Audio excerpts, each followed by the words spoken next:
Hello and welcome everyone again to RIFM's second annual Science Symposium. I am so excited to be here with you today. I'm Danielle Botello. I am the Safety Assessment Manager at RIFM. I am going to be accompanied throughout the day by the rest of our RIFM Safety Assessment team who puts together all of the safety assessments utilized by the fragrance industry for the raw fragrance materials. And the focus of this specific session that you're joining is going to be evaluating the safety of natural complex substances.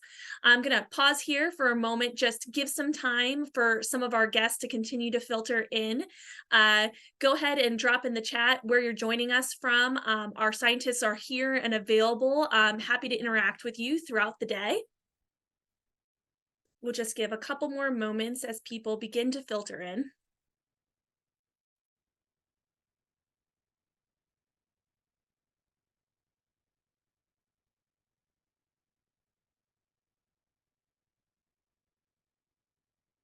We hope everyone's enjoying the sessions as you move about through today. There's so much great content available for us. If you haven't already checked it out, look to download some of the science posters and other information, especially if you can't make it to every session or members of your team aren't scattered throughout the various sessions running in parallel today. You don't want to miss this opportunity to get that information and be able to distribute it broadly within the groups that you participate in, and also be able to interact again with our scientists and follow up, especially where there's common interests and opportunities for collaboration. So for those of you who just now popped in, we're going to get started. Again, I'm Danielle Botello. I'm the Safety Assessment Manager at RIFM, and I have the privilege of supporting the Safety Assessment team, who will be jumping in later to join this conversation during the breakout that immediately follows this session. So after I'm done, I'll direct you to go back to the agenda and pop into the breakout where we can ask live questions, interact with one another. Also, feel free to use the question and chat feature available here right now during the next 40 minutes or so as I present on the natural complex substances. We will answer some of those questions throughout this session as you ask them. Others we may defer to the breakout so that we can all learn from one another and have a more robust discussion. We are very excited. We'll be dropping links as well. And so just again, feel free to use that chat and question feature. Today's session and the breakout that will follow is focused on evaluating the safety of natural complex substances. The very finer focus of this will be petitgrain mandarin oil, which was actually the first NCS, natural complex substance, safety assessment published by RIFM. And so a little background, who are we?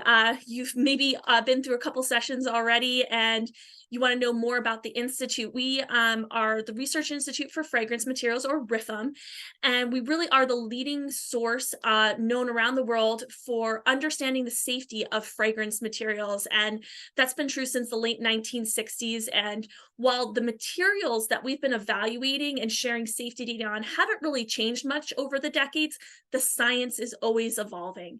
And so our job is to integrate the latest science into our safety assessments and make sure that our conclusions are holding up over the test of time and using the most cutting edge, latest science available. Our vision and mission and core values are all listed here, and it really is to take state-of-the-art science that enables the world to safely enjoy fragrance, build universal acceptance and trust of safe use of fragrance materials through applied science and research, and we value greatly scientific excellence, objectivity, collaboration, and transparency. So please take advantage of today. Collaboration is one of our values, and we hope that there are many avenues and opportunities that open up for you where you can work with our scientists beyond this event today. We hope to create inroads wherever possible where there's common interest and ability for us to help in efforts that maybe apply to your own work.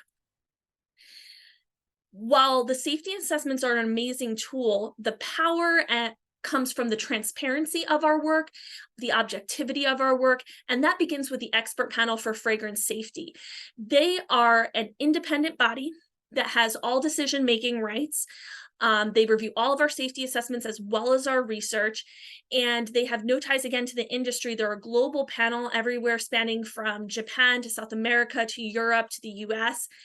And they're dermatologists, academics, clinicians, It's really important to get their perspective, again, with no ties to the industry, and weigh in with their expert judgment, reviewing everything that RIFM does to make sure that we, again, have not just the most robust science, but we maintain that objectivity as we put out our safety conclusions. Our work has additional layers of objectivity as we submit everything reviewed by the expert panel to peer review processes. All of our safety assessments are submitted to food and chemical toxicology. And to keep that work transparent, we make sure that we have partnered with Elsevier to create the Fragrance Safety Resource Center, this database of information whereby anyone, it's open access, can access the robust summaries of our safety assessments, all of the references to the studies that we cite. We're going to take you through today an actual document of the natural complex substances, petitgrain, mandarin oil, and you'll see what that robust summary looks like in detail. But again, adding these layers of independent peer review lends to additional layers of objectivity. I will note again that the reason we have the ability to continue promoting and enhancing the safety assessment program is because we have a very strong foundational research program that is efficient, strategic, proactive, as well as reactive. And this is really where our goal is that the research program remain agile and adaptable to the changing external needs or requirements. And we also make sure that that research is collaborative. And all of that research is then applied back into the safety assessments. Again, the materials that we've evaluated over the decades haven't changed greatly, but the science is always evolving. And so the strategic program that we have and the research focused on new approach methodologies, many of those NAMs you'll hear about throughout today, we're able to make sure that our safety assessments remain robust and stand the test of time. The safety assessment program is really designed to help ensure the safe use of fragrance products.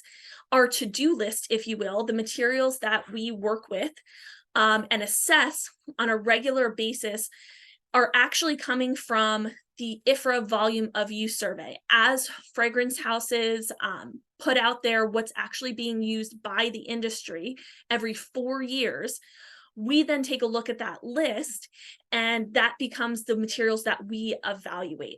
And so every material used by the industry is then reviewed by RIFM. And the important note that I'll put here is that as of the 2019 volume of use survey, RIFM has evaluated the entire inventory of discrete fragrance materials currently in use. This is very important because while single discrete ingredients are maybe not inherently or intuitively linked to natural complex substances, many of the components of NCS are in fact fragrance or fragrance-like ingredients. So the fact that we've looked at this vast inventory of over 2,000 materials and understand something about the safety of those individual components, it actually is going to influence how we look at the natural complex substances. We're going to leverage this information, and you'll see that unfold as we get through today's example. So again, when we're looking at our inventory, it's those discrete materials, single ingredients, but also complex mixtures. And so those specifically the plant-derived complex substances, those NCS, when we look at them, again, many of the components are fragrance or fragrance-like ingredients. And so we're going to leverage the information that we know about these discrete materials to help us understand some of the complex mixtures that we're going to assess as part of our inventory. Now, whether you're talking about the discrete materials or the NCS, RIFM's approach is very comprehensive, and it's going to look at all of human health as well as environmental exposure. Exposure is the backbone of every safety assessment. For the environmental approach, we're looking at the volume of use survey. For the human health side, we're extracting data from the RIFM aggregate exposure model.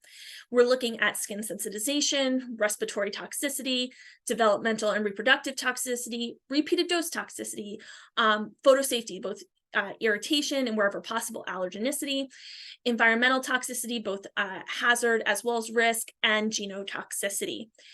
And woven throughout all of those endpoints is the chemistry team. They are always looking to see, particularly for our read across approach, how we can take one material where there may be no data, and then look at chemically similar materials where there is data and leverage that to make a conclusion around safety. So no matter if you're looking at skin sensitization or repeated dose toxicity, there'll be chemistry that we have to consider as we look through, mine the data, and make safety conclusions. So RIFM has developed a very vigorous stepwise process to assess natural complex substances. It is using a lot of the principles that are a part of our original criteria document from 2015. That is the basis for assessing our discrete ingredients. But we have a criteria document on the natural complex substance process, which is laid out here on the screen for you, pretty simplified in a 4-step process, whereby we're looking at data, exposure data, as well as a component-based analysis, where we don't know enough about maybe the whole substance, or maybe the exposure is a bit higher, we then break everything down into its components and see what the parts can say about the whole for a safety conclusion. And where needed, we're generating data. The team had started with what we'll generally call citrus, pines, mints, and lavenders. We like to look at things from a plant taxonomy point of view because they're going to have very similar composition for different materials, different NCS that are from the same family, or the genus and species are similar. And so that's how we've kind of organized things here as we go through and do our evaluations. If you want to know more deeply about this stepwise process, we have hosted a webinar previously on this in partnership with Elsevier. It's available on our Fragrance Safety Resource Center. We're also happy to take questions in the chat today. We are absolutely more than happy to also take those questions into the discussion that we're going to have in the breakout that comes next. But the first publication that we've put out is on petitgrain mandarin oil, and that really is going to be the basis for the rest of our discussion today. That robust summary is now available on the Fragrance Safety Resource Center for anybody to download. So what's included in that assessment, and how can you leverage it in the spaces that you occupy in an effort to make sure that this fragrance is being used safely? For quick access and conclusions, let's start at the top of the document. These are going to be excerpts that we're going to go through one by one that come directly from the document available on the Fragrance Safety Resource Center. Again, this is a robust summary. If you were a RIFM member, you would also have a much more detailed document available to you in the RIFM database on the RIFM website. If you have questions about membership, please let us know. We're happy to join you in the lounge today and talk that through, making sure, one, our current members are getting the most out of their membership, and two, if you'd like to explore membership, we do have people available that can help you with that. But as we jump into petitgrain mandarin oil specifically, the top of the document is where you can take the overall conclusions and takeaways. This is very important in case you just need to know the basics information of, is this even the material that applies to the one in my own inventory? What is the takeaway message? Is this material safe under the current conditions of use? So as you see here at the top, it has some basic information on the identity of the material, giving you a CAS number, as well as a RIFM ID, which is very important because it helps you explore the plant part as well as the processing. So -E, that's going to give you the idea of which the plant part is, as well as 2.12, it's a processing code. So when you're within the RIFM database, it's going to, when you hover over that RIFM ID, it's actually going to give you some information about plant part and processing. Table 1, which I'll get to next, actually expands upon that. There's also additional information in Table 2, and that's going to help you understand, is my material similar enough to this material being evaluated by RIFM to continue on and apply the conclusions. The summary here also tells you endpoint by endpoint what was done and what the conclusion was. And the overall summary, the big takeaway message here for petitgrain mandarin oil is that the existing information supports the use of this material as described in the safety assessment.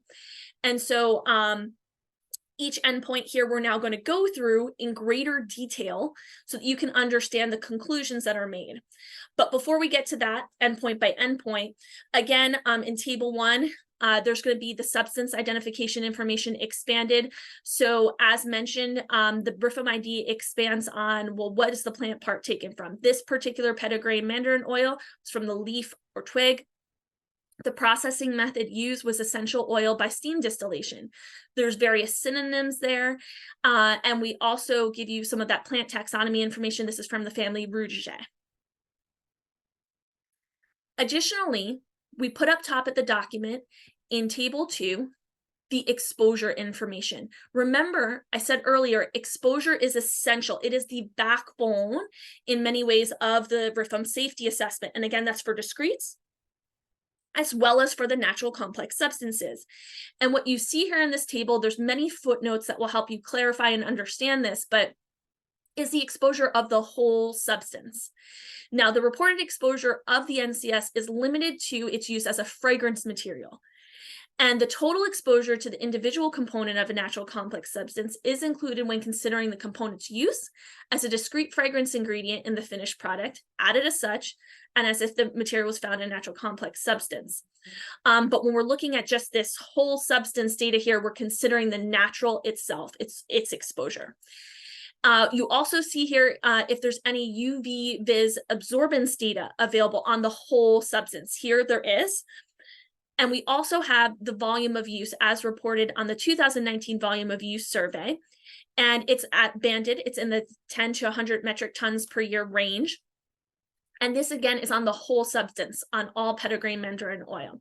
We also have the Kramer classification. I will note here that for NCS, this will default to a Kramer class 3 unless greater than 95% of the NCS components are identified in the same Kramer class, 1 or 2, then the whole NCS is classified in that same Kramer class, as long as the remaining 5% derived exposure does not exceed the Kramer class 3 limit. That's an exceptional circumstance. For the most part, what you're going to see when you look at natural complex substance safety assessments is a Kramer classification of 3. And so we talked a little bit already about exposure. And when we talk about the RIFM aggregated exposure model, which you saw there in that last table that it had for both the systemic chronic exposure as well as the inhalation exposure, this is a probabilistic tool that we're drawing the information from, and it's based on real world data to calculate aggregate exposure to fragrance ingredients from consumer products, everything from personal care to household care, as well as to air care and cosmetics. So it's very robust in that way. It's also looking at oral, inhalation, as well as dermal exposure. Currently, the model is focused on habits and practices data from both North America and Europe. We are working on expanding that into Singapore and trying to partner with other regions across the globe to get habits and practices data to be able to integrate that into the model, because this remains a very flexible, more realistic, but still probabilistic model that is very powerful with all of the measured data that's embedded in it. When you continue to look through the document, you move into table 3. And again, this is where we break down the components of the safety of the petitgrain mandarin oil. And so this is just a snapshot of that table. And what you see here is each component structure, as well as what synonyms are known, and some of the physical chemical properties as well of the material, which are actually utilized by endpoints later in the assessment, depending on the endpoint that it is and what predictive tools that they're using. Now, which components do we actually include here? Wherever possible, we identify components down to 1%. That said, if a material between 1 and 0.1% has an IFR standard, we will also include that here in the list for the robust summary. Now, RIFM uses typical composition in table 4. This shows you the list of the components without their structures. And this is what we use when we're in step 3. If you recall, there's 4 steps to our evaluation process. And by step 3, what you're looking at is the components. And what do we know about the components of the NCS? So here you see those listed, everything 1% and above. unless it has an IFRA standard, and then we're going to report below that 1%, between 0.1 and 1%. And you're going to also see here the derived exposure. So this is where we're taking the typical composition and we're multiplying it by the overall exposure of the whole substance to get a derived exposure for each component. So we take, let's say, methylenthranilate, 50%, we multiply that by the total exposure for systemic or inhalation, and then you get this derived exposure listed here. We also do a derived volume of use, again, taking the volume of use, the percentage that it's found for each component, and multiplying that through to get these different bands here that you see on a component basis. The last thing that we have in table 4 is the UV-vis absorption. So this is actually the UV spectra for looking at the different components, not the whole substance, the components. And so basically here what you're seeing is above or below. And if there's significant absorbance data found for an individual component, then it's going to say above. If there is insignificant absorption, then it's going to say below. Typically, these are going to say below. This is an exceptional example here with pedigree management oil where we did have one material as above. Please join us in our breakout session. We're going to expand upon that with our photo safety team and the experts there to kind of explain how we handled this special set of circumstances. But again, for these purposes, we'll keep it high level in this part of the discussion. Now, what is a typical composition? I said that's the information that you'll find in table 4. It's the basis for step 3, the component-based analysis. And so the typical composition, I'm going to read you the disclaimer that will be found in every safety assessment for an NCS. So the above typical composition of pedigree mandarin oil, the material, was used by the expert panel for fragrance safety in this safety assessment for the purposes of exposure characterization. This composition was prepared by the IFRA Natural Complex Substance Task Force following the procedure detailed in the IFRA citation. The link is found here at the bottom. This task force is made up of industry experts with knowledge of the predominant materials currently in use and acknowledging the variability inherent in the growth, sourcing, processing, and production of natural materials. This composition does not and should not be used to represent a standard specification of the material for use in material production or for regulatory compliance. Its sole purpose is to enable exposure assessment necessary to determine its risk to human health and the environment when used in fragrance applications. Any endpoint within the safety assessment using component-based evaluation is using exposures that are derived from the whole substance exposure. These derived exposures are based on the percent composition available for each component within the NCS. That's part of what we just went through as we were talking through table 4. Refer to the RIFM approach to evaluating natural complex substances. That's our criteria document for the naturals for more detail. The last thing before we get into the endpoint by endpoint analysis that I want to show you here is some helpful tools that are at the top of the document as well. This will let you know where we're using read-across justifications on a component basis. As of this time here at the second annual RIFM Science Symposium, we are not using read-across for one NCS to another NCS. Where we utilize read-across is when we're in step 3 for that component-based approach, and for a component, we may leverage chemically similar material data to fill gaps, data gaps. And so you see here genotoxicity, repeated dose toxicity, reproductive toxicity, skin sensitization. They're using component-based approaches and have some read-across involved. We also include at the top of all of our safety assessments a bit of a breakdown of the acronyms that we use, so abbreviation lists, and help you guide just in case you're unfamiliar with any of the acronyms that we use throughout the document. So now is our time where we're going to get more into the technical, still at a high level detail of endpoint by endpoint for pedigree mandarin oil. I'm going to be joined by the human health scientists in our breakout session that immediately follows this time that we have together. And they're going to be able to answer your questions in greater detail, but please feel free to use the question feature, the chat feature. Some of that we can answer along the way here as I go through things. In parallel right now, our colleague on the environmental side, Aurelia Lipchinsky, is presenting on the environmental framework. So what I would say is if you have questions on that environmental portion that I'll go through at the very end, you can also jump into her breakout later, but we will answer the questions to the best of our ability in our breakout. So the very first section that we look at is for the human health side, and it's genotoxicity. Now, genotoxicity typically for the natural complex substance evaluation leverages whole NCS information, step one. There's a wealth of genotoxicity data available to us, less so for the natural complex substances as compared to discretes, but it is one of our most data-rich endpoints. But whereby we don't have that information, they're typically utilizing a component-based approach, step three, to safely assess the NCS.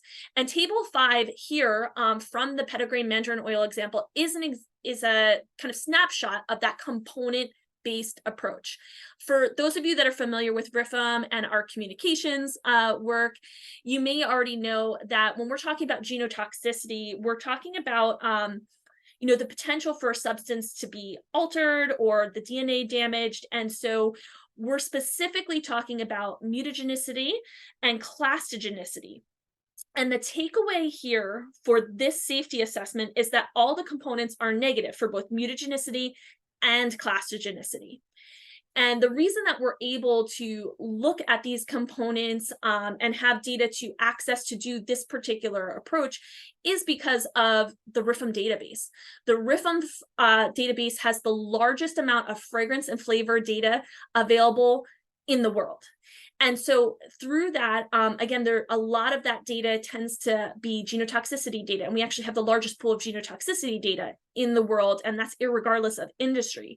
And so what we do is we leverage that, and it's very helpful. It limits the amount of testing and limits how often that we have to go into step 4 to generate additional data, even when it comes to the natural complex substances. The next section that I'll take you through is the repeated dose and reproductive toxicity endpoints. These are really going to focus on steps 1 through 3 of the NCS criteria document. In some cases, we're able to use step 2 because the exposure to fragrance ingredients, including natural complex substances, is very low. However, in this case, I'm going to take you through tables 6 and 7. And a component-based approach was specifically used for petitgrain mandarin oil. And there's a lot of information here. Everything from which component on the left is being looked at, whether or not any read-across data, chemically similar materials data, was used to assess the safety of that component, what guideline and duration of the study might be cited, as well as what the no observed adverse effect level was in mgs per kg per day, milligrams per kilogram per day. And then one of the most important features that I want to highlight is, remember, the exposure to fragrance materials, including natural complex substances, is very low. So the margin of exposure you see here on a component basis is very large, orders of magnitude. And so you can see here that the margins of exposure are large and the exposure is very low to these fragrance materials. Again, when we look at table 7, you're going to see something very similar. When we look at the reproductive toxicity, we're looking here at developmental toxicity, fertility, and it's set up very similar to the repeated dose table. It's just split in 2. And we notice again that the exposure is very low. These margins of exposure are in the hundreds of thousands oftentimes. I will note as well that for these different materials, because we have looked at the genotoxicity of the materials, there's no concern on the mutagenicity and clastogenicity side. That is what allows us to also, when we look at the other systemic endpoints, utilize in some cases where needed a TTC approach, perhaps for a component. In this case, we had data for all, but if you look at beta pinene on the fertility side, we're actually using a TTC approach. And so again, largely because the exposure is so low, we're able to use that. And the detailed stepwise process that we use for this, remember, has already been reviewed in a webinar. We're happy to take you through the stepwise process and how each endpoint does that once we get into the breakout in greater detail. Now, skin sensitization may be one of the most sought after as far as questions that people have, concerns that people have when it comes to will there be additional IFRS standards created when it comes to the naturals for skin sensitization. And so I want to spend some time here because there's 3 different tables that we typically include in an NCS assessment. I want to go through them in great detail. The skin sensitization endpoint typically utilizes a component-based approach when it comes to NCS. And it also requires identifying the most potent and most abundant sensitizers within NCS. As an aside, every sensitizer, every component is evaluated. But when we give examples in the upcoming tables, it's going to focus on examples of most potent and most abundant.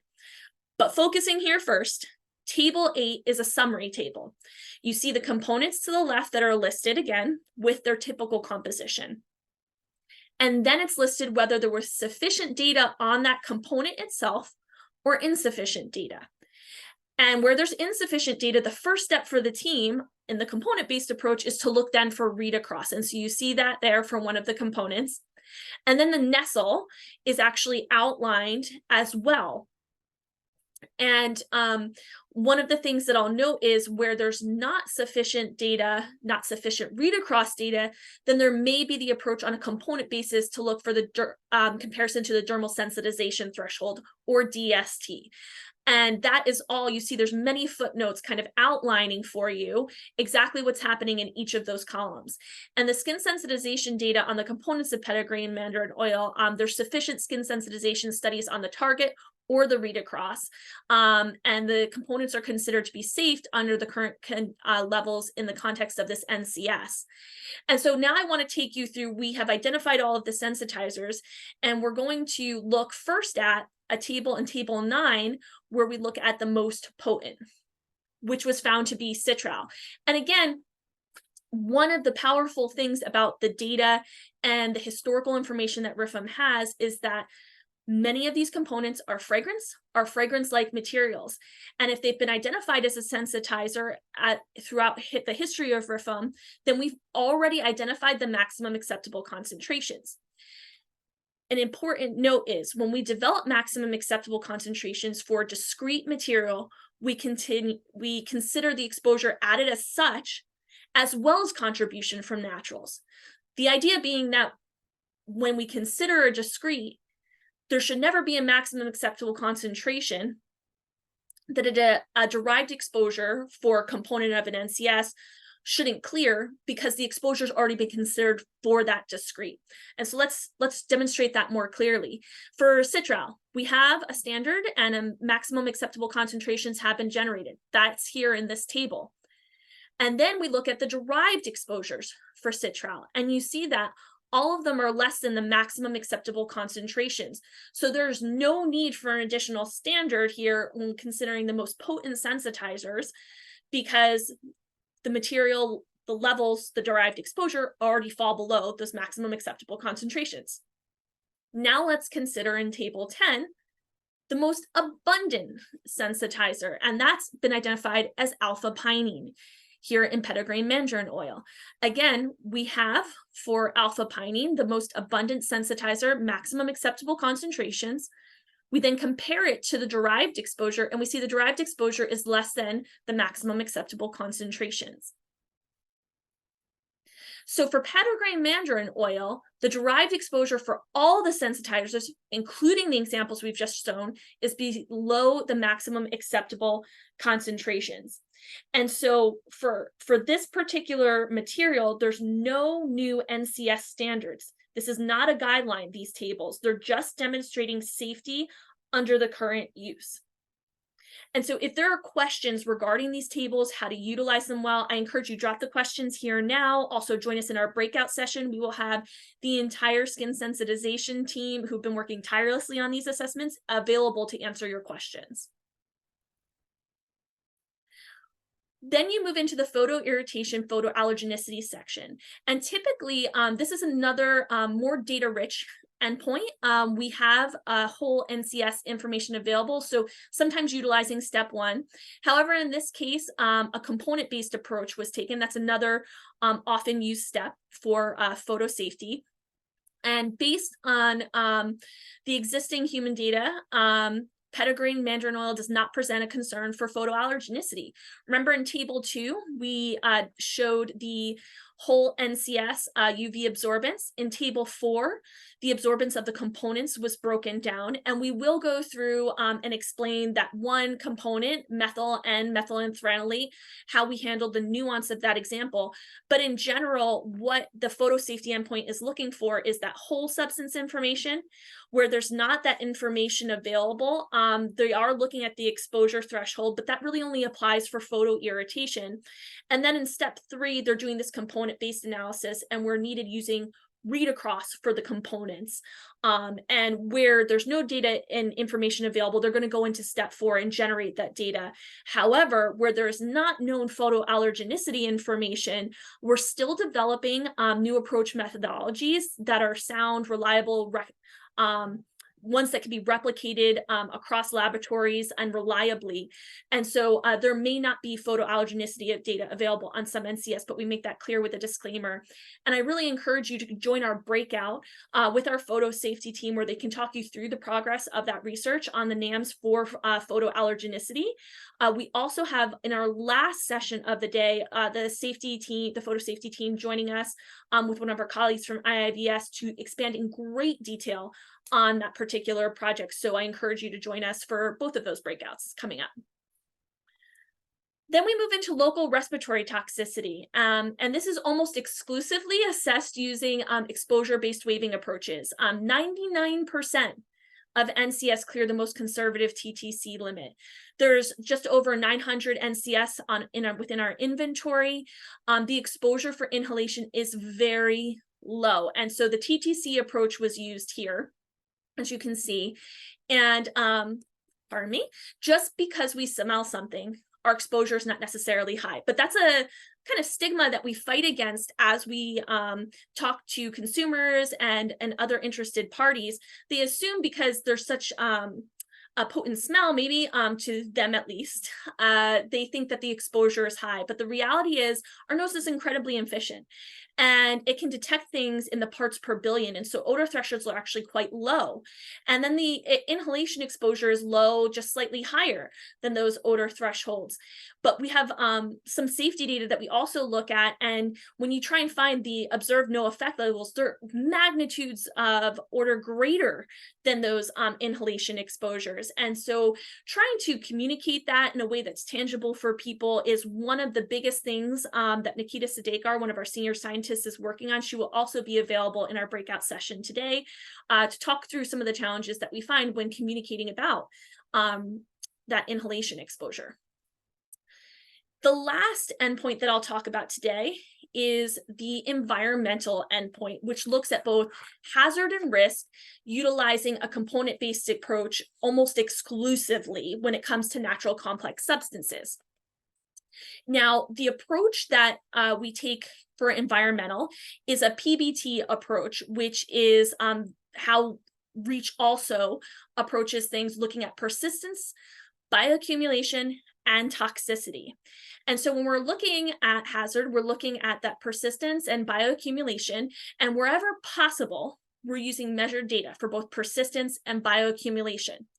However, with persistence, absent measured data, we need to look at models. And so we're using QSAR and KOW based environmental fate estimation by EPA. So we're looking at EpiSuite BioWin for those predictions. In the case of bioaccumulation, again, we're looking at EpiSuite, and we're looking at estimates of both aerobic and anaerobic biodegradability. And that's of organic chemicals using 7 different models that are estimating fish bioconcentration factor. And so again, our preference always is to look at the measured data, but where needed, we're leveraging these in silico tools that are in use by the EPA. Now, when we look at risk and the component-based analysis, there are 2 different things that we're considering here, and that's exposure as well as ecological effects characterization to estimate that risk. And so there are 2 terms that you'll see within our document, PEC and PNEC. PEC is the predicted environmental concentration, and PNEC is the predicted no effect concentration.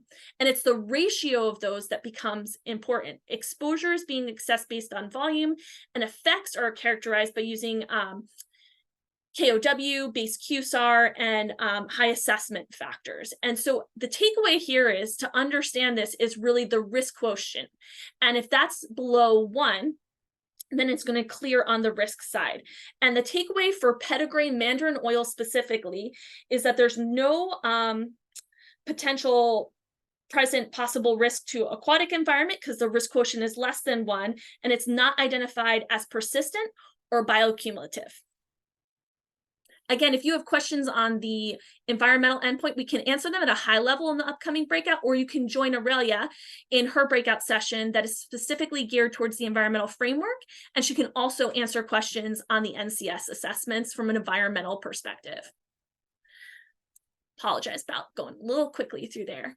The last section of our document includes our read-across justifications. Remember, at the top of our document, we cite which endpoints use read-across for the component-based approach. Now, the read-across justifications are from current RIFM publications very often. Again, because many of the components are fragrance or fragrance-like ingredients, we've already published on them. We've maybe already assessed them in a read-across based approach. However, where we need additional justification because we have not already written one for a component, we're then going to include information that kind of looks like this summary here. And so again, you'll see these at the bottom of the document. We have our chemists with us today. They spoke at the beginning of the day already and had some great information on read across. And so if you want to continue to ask some questions about the approach and how RIFM utilizes read across, whether it's discretes or naturals, they're absolutely happy in the following breakout session to help you through that. Now, because exposure is the backbone of our safety assessments, we need to make sure that we're reviewing these assessments at a minimum of every 5 years to make sure that exposure data remains up to date and to determine if the safety conclusions still hold up. The maintenance process, as we fondly refer to it, has been active since 2020, but we've been re-reviewing materials for decades. And so we've just formalized the process in a strategic and timely way to make sure that we're re-reviewing the exposure data as well as the toxicology information to maintain the conclusions or adjust them should the science evolve and change, and make sure that gets integrated into the assessment.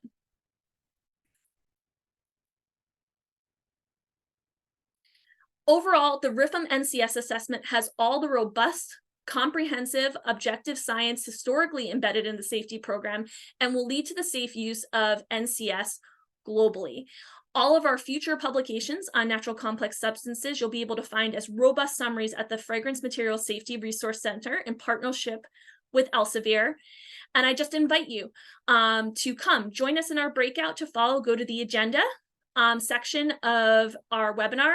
You can click through to the NCS assessment breakout there, and you can talk to me. You can talk to our scientists who have been intimately involved in evaluating these materials and writing up the reports and publishing these safety assessments. It would be our pleasure to speak with you. I'm going to include here just some of the faces that you'll see when you join us. They've been working tirelessly on these assessments, and just want to give credit where credit is due. I'm very excited for you to join us and continue the conversation. Thank you, everyone.